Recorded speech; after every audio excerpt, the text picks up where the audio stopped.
World Bank President Robert Zoellick welcomed the 186 members of the World Bank Group to Istanbul today, warning of a slow economic recovery. Bayangkan ketika tahun 2004, ketika Indonesia belum benar-benar pulih dari krisis besar yang mengguncang Asia di akhir dekade 90-an, dan rakyat baru saja belajar berdiri lagi setelah dihantam inflasi, pengangguran, dan runtuhnya kepercayaan terhadap institusi.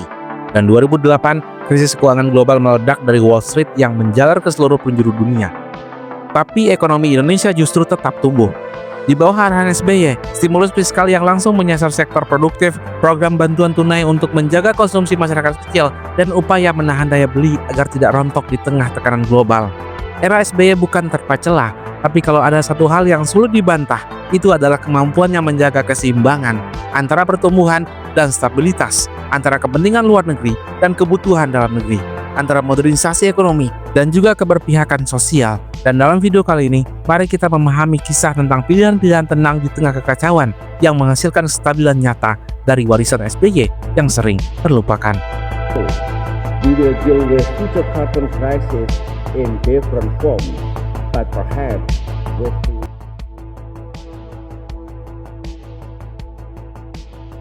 respect the process and mechanisms of the humanitarian pause, then we may consider. Tahun 2004, Indonesia berdiri di titik persimpangannya.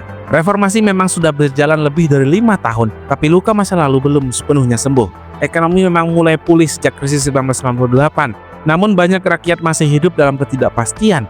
Harga kebutuhan pokok fluktuatif, lapangan kerja terbatas, dan kepercayaan terhadap pemerintah belum sepenuhnya kembali. Di tengah suasana itu, Susilo Bambang Yudhoyono, seorang jenderal purnawirawan, datang membawa harapan baru. Karir militernya cemerlang, dan kiprahnya di kabinet sebagai Menteri Koordinator Politik dan Keamanan membuat namanya dikenal luas. Pemilu langsung pertama dalam sejarah Indonesia menjadi panggung perubahan yang sangat besar. Dan untuk pertama kalinya, rakyat memilih langsung pemimpinnya. Dan pilihan mereka jatuh pada SBY. Bagi jati diri kita, para pemimpin di seluruh tanah air, saya minta untuk tegas mengambil sikap. Ketika SBY dilantik, kondisi fiskal negara masih rapuh. Anggaran negara dibebani oleh subsidi yang besar, terutama di sektor energi. Harga minyak dunia sedang tinggi, dan itu berdampak langsung ke keuangan negara. Di sisi lain, infrastruktur masih tertinggal, dan jutaan rakyat masih hidup di bawah garis sejahtera. SBY justru mengambil langkah yang tidak populer. Dia menata ulang anggaran negara, mendorong reformasi kebijakan subsidi agar anggaran bisa dialihkan untuk pembangunan. Dia juga mengajak para ekonom terbaik negeri untuk masuk kabinetnya, termasuk Budiono dan juga Sri Mulyani. Dalam berbagai kesempatan, SBY menekankan 3 hal, yaitu pertumbuhan ekonomi, pengentasan kemiskinan, dan stabilitas politik. Ia tahu tanpa stabilitas, investasi tidak akan datang, tanpa pertumbuhan, tidak akan ada pekerjaan, dan tanpa pengentasan kemiskinan, maka demokrasi tidak punya arti di mata rakyat kecil. Salah satu langkah yang penting yang ia dorong adalah mempercepat program-program berbasis rakyat. Bantuan operasional sekolah atau dana BOS diluncurkan untuk meringankan beban pendidikan. Program padat karya mulai diperluas, dana-dana pembangunan mulai mengalir lebih terarah ke desa-desa dan daerah yang terpencil. Dan pada akhirnya, masyarakat kecil mulai merasakan sentuhan negara. Climate change, we also look at even energy and food. Saat SBY mencoba mereformasi subsidi bahan bakar, muncul gelombang protes. Tapi di balik kebijakan itu, ia ingin negara yang lebih efisien. Anggaran negara yang tidak habis hanya untuk konsumsi, melainkan bisa digunakan untuk membangun jalan, irigasi, sekolah, dan juga rumah sakit. Namun, di tengah semua penyusunan itu dimulai, tsunami 2004 datang hanya 2 bulan setelah dia dilantik sebagai Presiden Republik Indonesia. Saat itu, dunia baru saja menyaksikan transisi demokrasi damai pertama dalam sejarah pemilihan langsung Presiden Indonesia. Belum genap 100 hari memimpin, bencana dahsyat itu mengguncang ujung barat Sumatera. Aceh luluh lantah, ratusan ribu jiwa hilang, dan Indonesia masuk dalam liputan utama dunia, bukan karena keberhasilan, tapi karena kepedihan yang luar biasa. Sebagai pemimpin baru, SBY dihadapkan pada krisis berskala global, tapi responsnya bukan sekadar reaktif, ia memilih untuk hadir. Ia terbang langsung ke Aceh, menyusuri runtuhan, memegang tangan para korban yang kehilangan segalanya, dan menahan air mata saat menyaksikan kota itu porak-poranda. Tegar dan tabah menghadapi. Dalam hitungan hari, ia membentuk Badan Rehabilitasi dan Rekonstruksi Aceh Nias atau BRR yang bertugas untuk memimpin upaya pemulihan dari kehancuran. ia membuka pintu selebar-lebarnya bagi dunia. Lebih dari 50 negara datang membawa bantuan dan SBY memastikan kerjasama ini dilakukan secara terbuka, transparan, dan penuh rasa saling percaya. Tak sedikit pemimpin dunia yang menyebut penanganan tsunami 2004 sebagai salah satu respons terbaik terhadap bencana kemanusiaan dalam sejarah. Dan lebih dari itu, dari reruntuhan dan air mata, muncul momentum berharga yaitu perdamaian di Aceh. Bencana yang semula hanya dianggap sebagai tragedi alam, ternyata membuka jalan diplomatik antara Jakarta dan gerakan separatis GAM yang sudah berkonflik lebih dari 3 dekade. Dan setahun setelah tsunami, perjanjian damai itu ditandatangani di Helsinki, Finlandia. Dengan gaya komunikasi baru, pidato-pidatonya yang disiarkan secara rutin, laporan pemerintah lebih terbuka, dan ia tidak segan menjelaskan kebijakan secara langsung kepada rakyat. Ini menciptakan rasa tenang di tengah bencana dan transisi. Investor pun mulai percaya, pelaku usaha mulai yakin, dan masyarakat mulai merasakan bahwa negara berjalan ke arah yang lebih teratur. Earthquake and tsunami in Aceh and Nias. Di balik layar, birokrasi mulai dibenahi perlahan. Sistem pengadaan mulai diperbaiki, teknologi informasi mulai diperkenalkan ke pelayanan publik. Yang jelas, dalam 2 tahun pertama pemerintahannya, SBY berhasil membawa ekonomi Indonesia tumbuh stabil di atas 5%, meskipun dunia masih dalam ketidakpastian. Inflasi mulai terkendali dan cadangan devisa negara justru perlahan meningkat.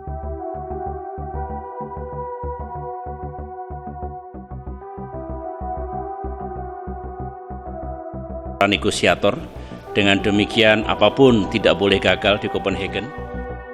Dalam berbagai pidatonya, ia kerap menyebut guru sebagai pembentuk karakter bangsa. Bagi SBY, jika Indonesia ingin melangkah maju dan bersaing di tengah dunia yang berubah cepat, maka yang harus diperkuat terlebih dahulu adalah para pendidiknya. Karena gurulah yang menanamkan nilai, ilmu, dan disiplin sejak dini. SBY percaya bahwa kemajuan ekonomi, kestabilan politik, dan keharmonisan sosial dimulai dari pendidikan. Dan pendidikan yang bermutu tidak akan mungkin tercapai tanpa guru yang berkualitas, dihargai, dan juga sejahtera. Ia paham bahwa menghormati guru bukan hanya soal budaya ketimuran, tapi juga kebijakan nyata. Dan SBY memberikan pelatihan, sertifikasi, kenaikan gaji, dan jaminan kesejahteraan. Dalam program-program besar seperti sertifikasi guru dan kenaikan gaji berkala, SBY ingin menunjukkan bahwa profesi guru tidak bisa lagi dipandang sebelah mata. Di bawah kepemimpinan,nya guru mulai disebut sebagai profesi yang terhormat, bukan sekadar pengabdian sosial. Bahkan, ia menginstruksikan agar anggaran pendidikan 20% dari APBN benar-benar dimanfaatkan secara adil, dan guru adalah bagian pertama yang ia prioritaskan. Selama bertahun-tahun, profesi ini kerap dikesampingkan, gaji kecil, beban kerja yang tinggi, dan penghargaan yang sangat minim.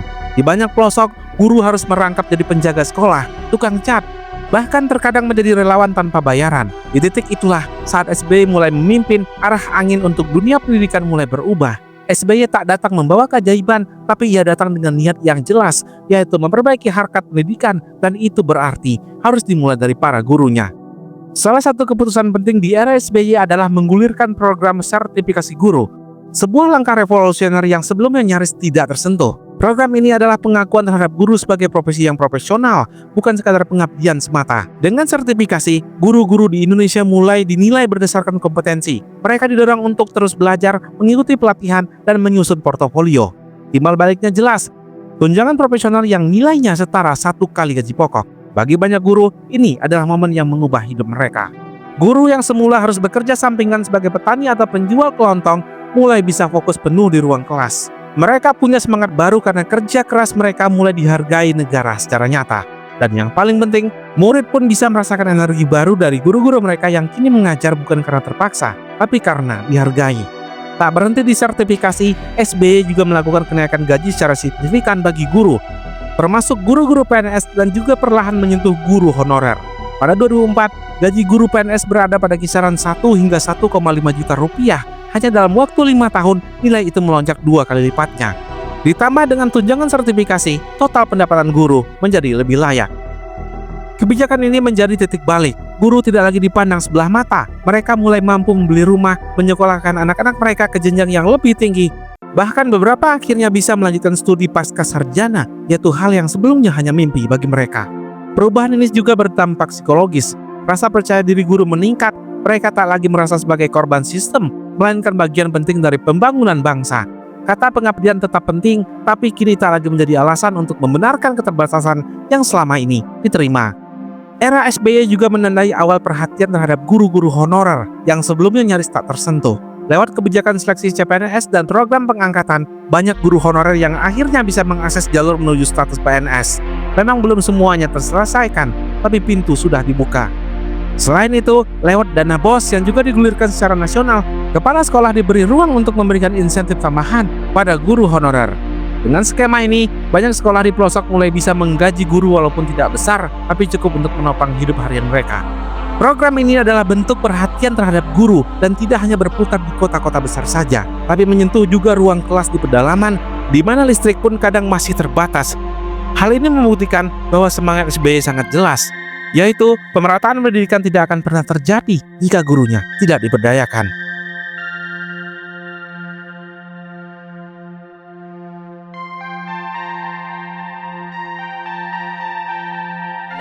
One futures market, interestingly, Mark, look at the huge gap between Chicago and New York. The NASDAQ opens everything. Tahun 2008 adalah masa yang sangat menegangkan bagi banyak negara, dan bagi Indonesia ini adalah 98 jilid 2. Di luar negeri, perusahaan-perusahaan besar ambruk, pasar saham jatuh, dan kepercayaan publik terhadap sistem keuangan global goyah.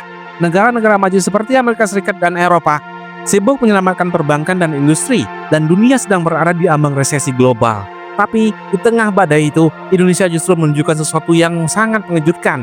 Di saat banyak negara mengalami pertumbuhan ekonomi yang negatif, Indonesia untuk kedua kalinya justru tetap tumbuh positif. Period only began yesterday. Susilo Bambang Yudhoyono has been on the trail for weeks.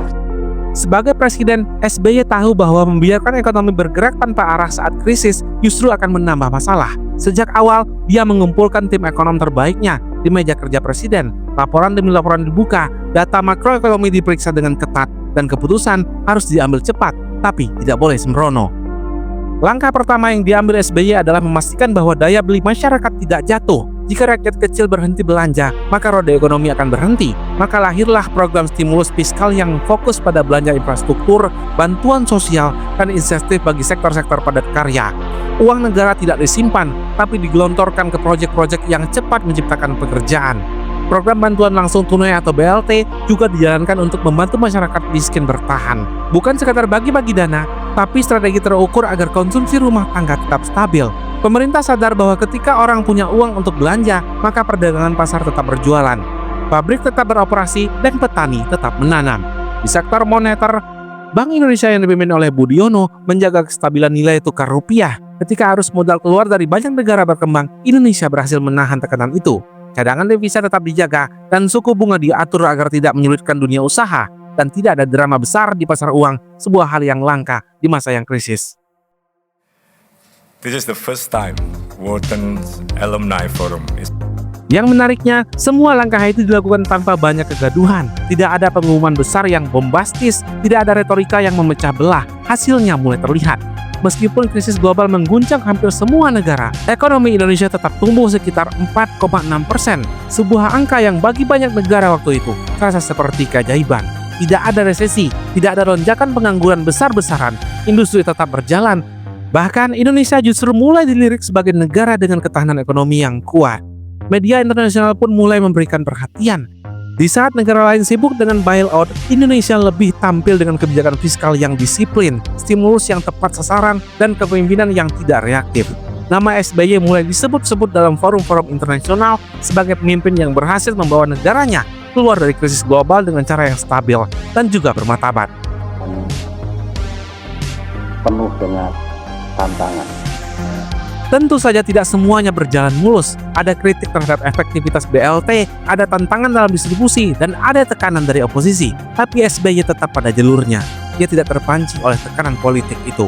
Kekuatan SBY sebenarnya terletak pada satu hal, yaitu kemampuannya menjaga keseimbangan. Ia tidak terlalu tergesa-gesa, tapi juga tidak terlalu lamban. Ia mendengarkan para ahli, tapi tetap memegang kendali keputusan.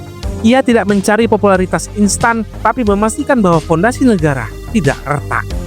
Dan ketika dunia perlahan mulai pulih dari krisis, Indonesia berdiri lebih tegak. Kepercayaan investor meningkat, rating utang negara membaik, pasar domestik tumbuh, dan yang paling penting, rakyat kecil tidak ditinggalkan dalam badai yang melanda dunia. Krisis global 2008 adalah ujian besar bagi banyak pemimpin dunia, dan SBY lulus dari ujian itu bukan karena gemuruh, dan bukan karenanya. Ia cukup memastikan bahwa negara ini tetap berjalan tenang, dan yang pasti tetap bertumbuh.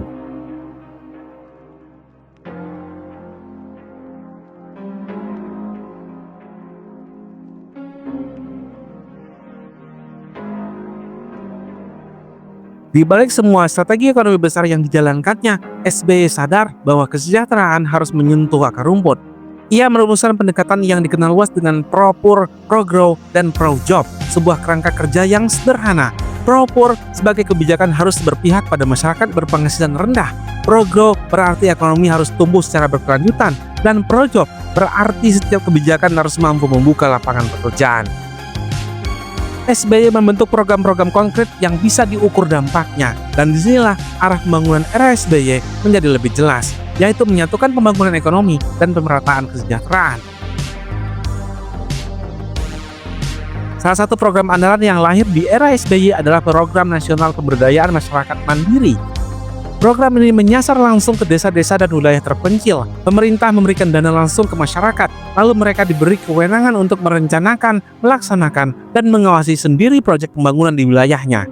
Tidak seperti proyek besar dari pusat yang kaku dan jauh dari warga. PNPM Mandiri memberi ruang pada masyarakat untuk memilih apakah dana itu digunakan untuk membangun jembatan, memperbaiki saluran air, atau membuka jalan desa. Dengan pendekatan yang partisipatif, masyarakat tidak hanya menjadi penerima bantuan, tapi juga pelaku utama pembangunan. Hasilnya, ribuan desa di Indonesia membangun sendiri infrastruktur dasar yang selama ini mereka tunggu-tunggu. Jalan-jalan tanah yang sebelumnya becek saat hujan, kini sudah dibeton. Jembatan kecil yang dulunya terbuat dari kayu, kini sudah kuat dilalui kendaraan. Sekolah-sekolah kecil direnovasi dan irigasi pertanian diperbaiki. Semua ini dilakukan tanpa birokrasi yang panjang karena dikelola langsung oleh masyarakat. Selanjutnya, masalah pendidikan selalu menjadi tantangan yang besar bagi negara berkembang. Banyak anak-anak tidak bisa sekolah bukan karena tidak mau, tapi karena biaya yang terlalu berat. Dan SBY menjawab ini dengan program bantuan operasional sekolah atau dana BOS. BOS adalah dana langsung dari pemerintah pusat ke sekolah-sekolah untuk membiayai kebutuhan operasional dasar seperti pembelian buku, alat tulis, dan biaya kegiatan belajar. Dengan dana BOS, sekolah tidak lagi membebankan biaya operasional ke siswa. Efeknya terasa begitu besar, ratusan ribu anak dari keluarga sederhana bisa tetap sekolah. Sekolah-sekolah kecil di pelosok yang sebelumnya minim fasilitas, kini punya dana rutin untuk meningkatkan kualitas belajarnya. Dan yang paling penting, kehadiran BOS membuat semangat orang tua untuk menyekolahkan anak-anak mereka menjadi meningkat. Tak hanya sekadar bantuan dana BOS juga membawa semangat baru dalam manajemen sekolah. Kepala sekolah dan komite sekolah diberi peran lebih besar dalam mengatur anggaran, sehingga transparansi dan partisipasi itu meningkat. Di bidang kesehatan, SBY mendorong jaminan kesehatan masyarakat atau Jamkesmas sebagai salah satu tonggak reformasi layanan publik. Program ini dirancang untuk memberikan akses layanan kesehatan gratis bagi keluarga miskin, termasuk layanan rawat jalan dan rawat inap di rumah sakit pemerintah. Sebelumnya, banyak keluarga yang enggan membawa anggota keluarganya ke rumah sakit karena takut tidak mau membayar.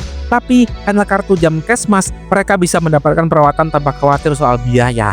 Rumah sakit pun diarahkan untuk mempercepat pelayanan bagi pemegang kartu ini, sehingga proses birokrasi menjadi lebih sederhana. Jamkesmas juga menjadi cikal bakal lahirnya sistem jaminan kesehatan nasional yang kemudian berkembang menjadi BPJS. Artinya, apa yang dimulai di era SBY sebagai intervensi terbatas perlahan menjadi sistem nasional yang menyentuh lebih banyak orang. Di luar program sosial, SBY juga memberi perhatian besar pada infrastruktur dasar karena inilah kunci konektivitas dan pertumbuhan jangka panjang mereka. Pemerintah hanya mulai memperluas akses listrik ke wilayah terpencil, membangun jalan penghubung antar desa, serta memperbaiki sistem irigasi pertanian. Di bidang listrik, rasio elektrifikasi meningkat signifikan. Banyak daerah yang sebelumnya hanya mengandalkan genset, kini mulai menikmati listrik secara stabil.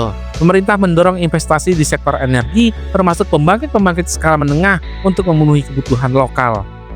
Pembangunan jalan juga dipercepat, tidak selalu jalan tol, tapi juga jalan penghubung antar sentral produksi dan pasar lokal. Karena bagi petani dan nelayan, akses ke pasar adalah perbedaan antara rugi dan untung. Jalan-jalan baru membuka konektivitas antar daerah dan mempercepat pertumbuhan ekonomi lokal. Sementara itu di sektor pertanian, perbaikan irigasi menjadi prioritasnya. Banyak bendungan kecil, saluran air, dan jaringan pengairan diperbaiki atau dibangun baru. Tujuannya adalah meningkatkan hasil panen dan memberi kepastian air di musim kering. Di sisi lain, SBY juga melihat bahwa ekonomi tidak bisa harus berskala besar. Ia mulai memperhatikan pelaku-pelaku usaha kecil yang mulai merambah dunia digital. UKM yang dulu hanya mengandalkan toko fisik mulai dikenalkan pada pasar daring, pelatihan desain produk, dan branding. Pemerintah kala itu meluncurkan berbagai program pelatihan berbasis TIK atau Teknologi Informasi dan Komunikasi untuk pelaku usaha kecil, bahkan hingga ke pelosok desa. Dari tangan-tangan pelaku inilah perlahan lahir wajah baru ekonomi Indonesia, yaitu ekonomi kreatif, sebuah istilah yang pada awalnya terdengar sangat asing, tapi mulai dikenal publik sejak era SBY. Pemerintah hanya menyadari bahwa industri seperti desain, musik, film, kuliner, animasi, bahkan game digital bukan sekadar hiburan lagi, tapi juga peluang ekonomi. Pusat-pusat pelatihan, inkubator usaha, dan festival kreatif mulai digelar di berbagai kota. Pemerintah membentuk tim koordinasi nasional perkembangan ekonomi kreatif yang nantinya menjadi cikal bakal Badan Ekonomi Kreatif di era setelahnya. Di balik layar, SBY dan tim ekonominya juga membuka ruang untuk investasi digital. Mereka memberi sinyal positif kepada investor asing dan lokal bahwa Indonesia siap menjadi ladang tumbuhnya startup digital. Beberapa unicorn yang kini kita kenal seperti Tokopedia dan Gojek mendapatkan angin segar untuk tumbuh di era ini. Transformasi digital ini juga tidak melupakan dunia pendidikan. Pemerintah mulai memperkenalkan program sekolah berbasis TIK, menyediakan komputer dan akses internet di sekolah-sekolah terpencil. Visi jangka panjangnya agar generasi baru Indonesia tidak hanya menjadi pengguna teknologi, tapi juga penciptanya. Melalui infrastruktur, pelatihan, dan pengakuan profesi baru dan pembukaan peluang investasi, Indonesia pada masa SBY membentuk fondasi ekonomi digital dan juga kreatif. Kesimpulannya, salah satu kekuatan pendekatan pembangunan era SBY adalah fokus pada pemerataan. Ia menyadari bahwa pembangunan tidak boleh hanya terkonsentrasi di kota-kota besar saja. Karena itu, banyak program-program yang diarahkan ke daerah-daerah yang selama ini tertinggal. Ini sejalan dengan semangat otonomi daerah yang memberikan kewenangan lebih luas ke pemerintah daerah untuk mengelola dana dan juga kebijakannya. Hasilnya, banyak wilayah yang sebelumnya jarang tersentuh pembangunan kini mulai berkembang. Jalan baru dibangun, sekolah dan puskesmas diperbaiki, dan pasar tradisional direvitalisasi. Rakyat di luar Jawa pun mulai merasakan kehadiran negara yang lebih merata.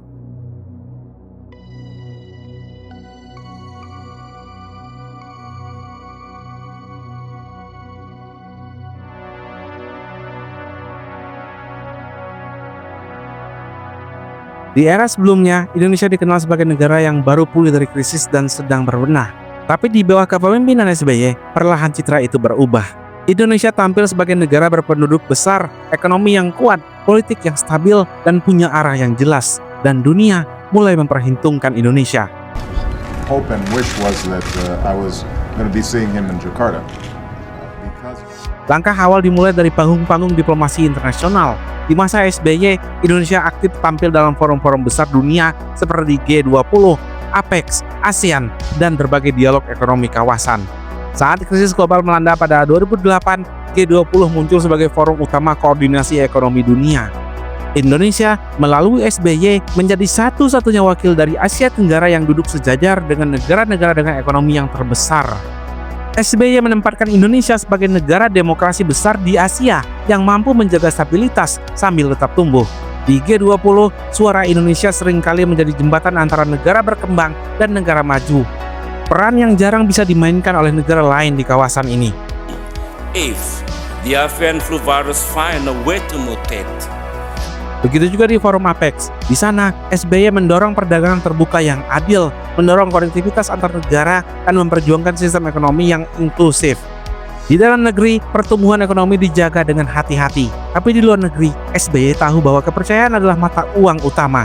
Maka, dalam setiap kunjungan kenegaraan, ia tidak hanya bertemu dengan kepala negara, tetapi juga dengan pelaku bisnis dan investor global. Ia menawarkan kestabilan, Indonesia menawarkan kepastian jangka panjang.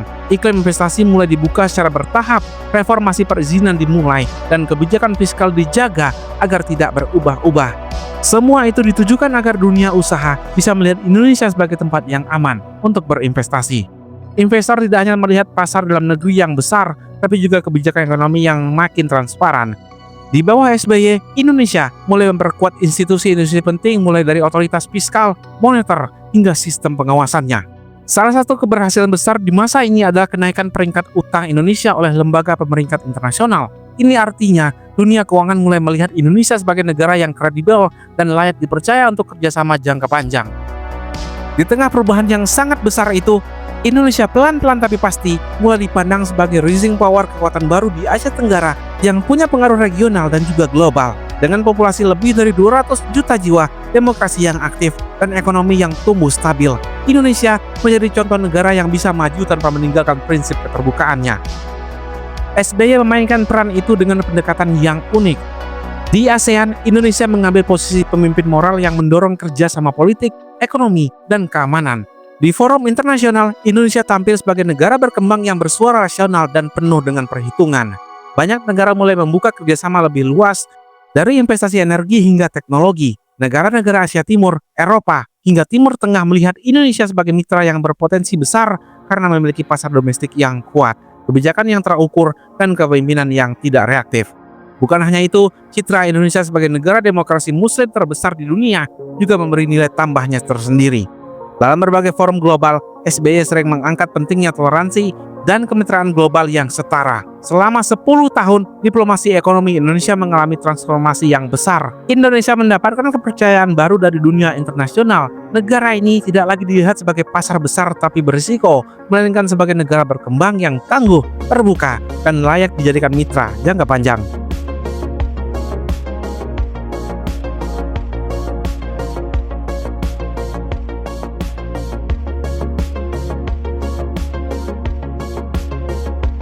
Ia menutup masa jabatannya seperti seorang pemimpin yang sudah menyelesaikan tugas berat tanpa perlu banyak tepuk tangan.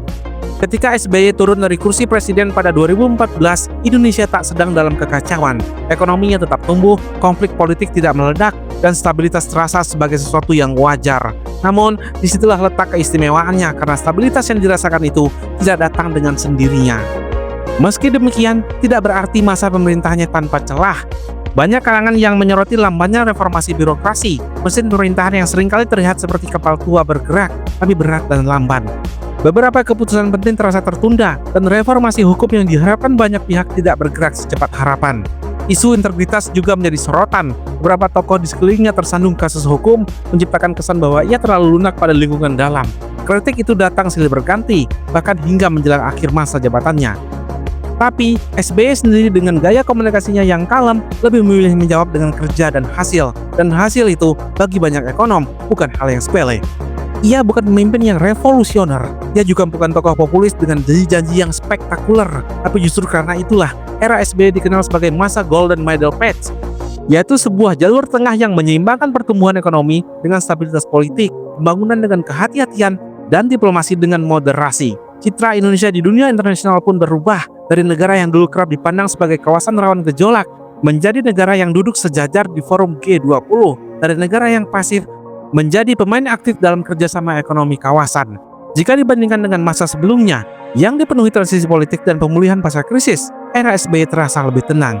Dan dibandingkan dengan masa sesudahnya yang lebih bergejolak dan penuh dinamika, masa SBY justru tampak seperti titik keseimbangan. Tentu tidak semua orang sepakat. Ada yang menganggap dia terlalu berhati-hati, terlalu teknokrat, terlalu panjang pertimbangan keputusan. Tapi dalam jangka waktu yang panjang, semua itu justru menjadi nilai tambah. Karena di dunia yang penuh ketidakpastian ini, kadang yang dibutuhkan bukan pemimpin yang keras suara, tapi jernih kepalanya.